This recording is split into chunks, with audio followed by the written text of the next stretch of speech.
Each year, about $10 billion worth of coffee is traded worldwide. But to do this, the producers aren't always environmentally friendly. Our names are Matthew and Joseph, and our opinion is that the extraction of coffee should continue, but with some major changes to the process of extraction and production.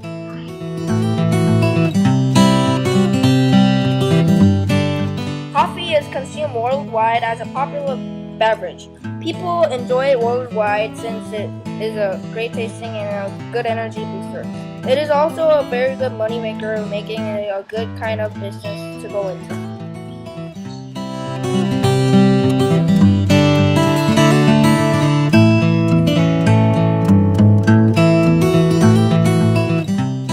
Most of the time, coffee beans are picked and have the flesh removed. Then they are roasted at temperatures about 200 degrees Celsius.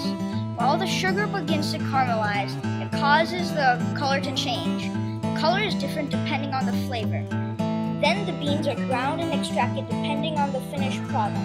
Afterwards, they are packed and distributed or exported to foreign countries. In Canada, people consume more than 40 million cups of coffee a day, which is about 2.6 cups per person. Based on figures from the Canadian Coffee Association, about 63% of adults drink coffee daily.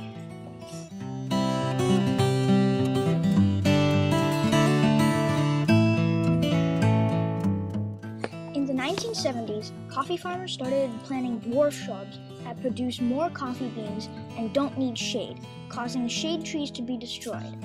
The pesticides and fertilizers kill many organisms that make their homes nearby, and migratory birds have their winter homes turned into all-sun coffee farms. One sustainable way to get or use coffee is to protect the rights of workers and providing enough living conditions. Minimum wage requirements and addressing child forced labor and discrimination is required. One way for sustainable coffee growing is the 4C program. The farmers in Vietnam have seen an increase of coffee prices, which led to an increase of the coffee producers' income and an improvement of the living conditions for farmers. First of all, the 4C program of Nestle helps to build a good reputation for Vietnamese coffee around the world. Secondly, it helps to improve its quality day by day. With the 4C program, it does not only benefit the farmers, they also give better quality coffee to the customers.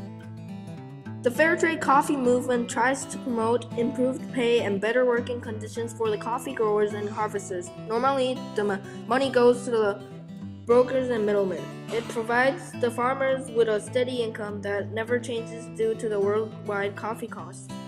Conservation International has helped us develop buying guidelines that address our principles for ethical sourcing, better known as coffee and farmer equity practices. These guidelines help our farmers grow coffee in a way that's better for both people and earth. One certified co-op in El Salvador contains more than 100 tree species. Sustainable Agriculture Network biologists have seen many rare animals and plants. Coffee farms in the forest are vital for migratory birds, and these farms may be their only available habitat that can provide shelter and food for the birds. Certification is one way to assure that coffee farms sustain wildlife habitat and other environmental benefits. This impacts and food chains and ecosystems because it causes the birds to leave and the ecosystem will fail. This will help because it will allow farmers to provide natural shelter for the birds, therefore giving protection to the coffee plants. This will also keep the ecosystems from getting destroyed and keeping the wildlife safe. Without this, the animals will either leave the place or die. Around 30 of the tropical countries contribute a lot to the 11 million hectares of load used by coffee plantations. They dump 6.2 million metric tons of green, processed, dried, and ready-to-be roasted coffee beans into the world's trade system in 1998. Coffee co-ops pay the farmers at least 10% of the original cost of their coffee beans. Sun-grown coffee farms produce 4 times the amount of shade-grown coffee farms. But since shade-grown are hand-picked, only ripe beans are picked, improving the taste. Also, shade-grown provides homes for birds and other animals, keeping the pesticides away, which decreases the amount of chemicals. And since the shade trees are... One of our recommendations about coffee farming is that you can cultivate shade-grown coffee instead of using pesticides to grow the coffee. Also, only use fair trade coffee because it ensures the livings of the coffee farmers. Tens of millions of people worldwide depend on coffee for their livings. $10 billion worth of coffee is traded worldwide each year. In 2007, the world spent $45 billion in coffee alone. Brazil makes 36% of the world's coffee, then Vietnam with 13%, and Colombia with 10%. Europe altogether drinks 45% of the world's coffee, then USA consuming 20%, and Japan with 11%. The USA consumes 1/5 of the world's coffee.